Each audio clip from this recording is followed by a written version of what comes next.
po pala si Trisha May S. Magbanwa. At ako naman si Ria May Galido. At ako naman si Faithical C. Jumento. Handa na ba kayo? Tara!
Sarap sustansya, pokpok. Ako nga po pala si Trisha May S. Magbanwa. Ako naman si Ria May Galido. At ako naman si Faithical C. Jumento. At kami ang inyong mga magical na mag-aaral mula sa Kaluhuyan National High School. Naisip mo na ba kung paano gawing masaya at kapanapanabik ang malusog na pagkain? Nasa tamang lugar ka. Ngayon magluluto tayo ng hindi lang isa, kundi dalawang recipe na masarap at puno ng sustansya.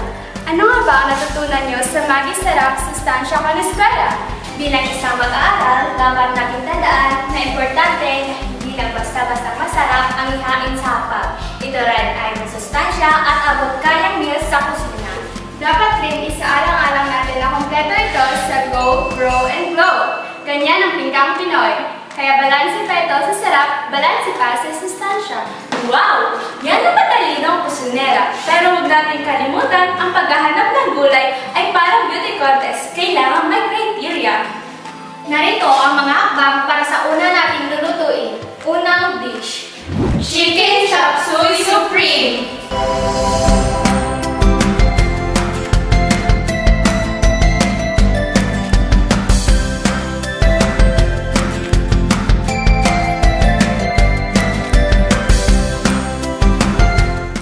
Isang kawali gamit ang katatamang apoy, ilagay ang butter at painitin, ilagay ang sibuyas at igisa, idagdag ang bawang at lutuin hanggang sa lumabas ang amoy. Idagdag sa paggisa ang 200 grams ng chicken meat at timpla nito gamit ang salt, pepper, at oyster sauce.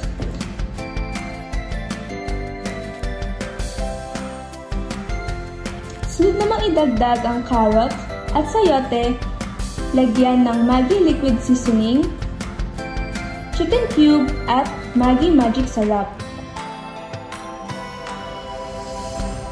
Idagdag ang red at green bell pepper, cornstarch, green beans, cauliflower, young corn, takpan at hayaang kumulo sa loob ng 5 minuto o hanggang sa maluto ang cauliflower. Idagdag ang cabbage at quail eggs at paghaluin hanggang sa maluto. Ihain habang mainit pa. Ito na ang una nating dish, ang Chicken Chop Suey Supreme. Wow! Grabe! Mukha pa lang ang sarap na. Sa amoy pa lang, ako'y nagugutom na. Pero hindi pa yun nagtatapos. Gagawa na tayo ng dessert. Ang kalabasa con leche.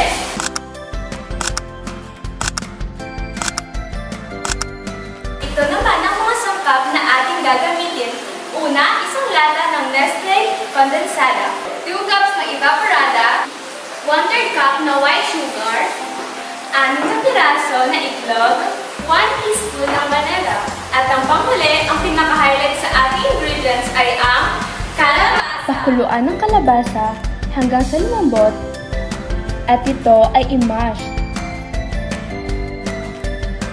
Sa mixing bowl, ilagay ang 6 na itlog, isunod ang 1/3 cup na sugar at paghaluin gamit ang whisk.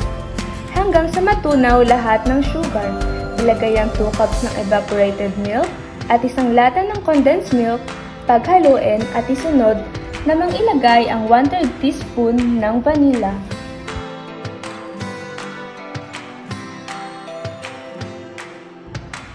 Pag na-mix na lahat, sunod namang ilagay ang kalabasa. Paghaluin at strain gamit ang strainer.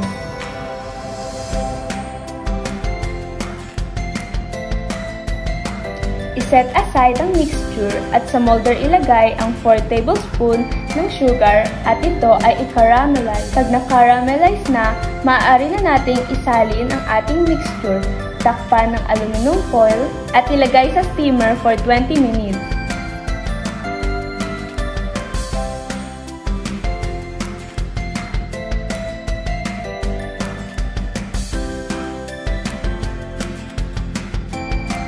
Pagkatapos ng 20 minutes ay kunin na ito sa steamer at ready na ang ating dessert.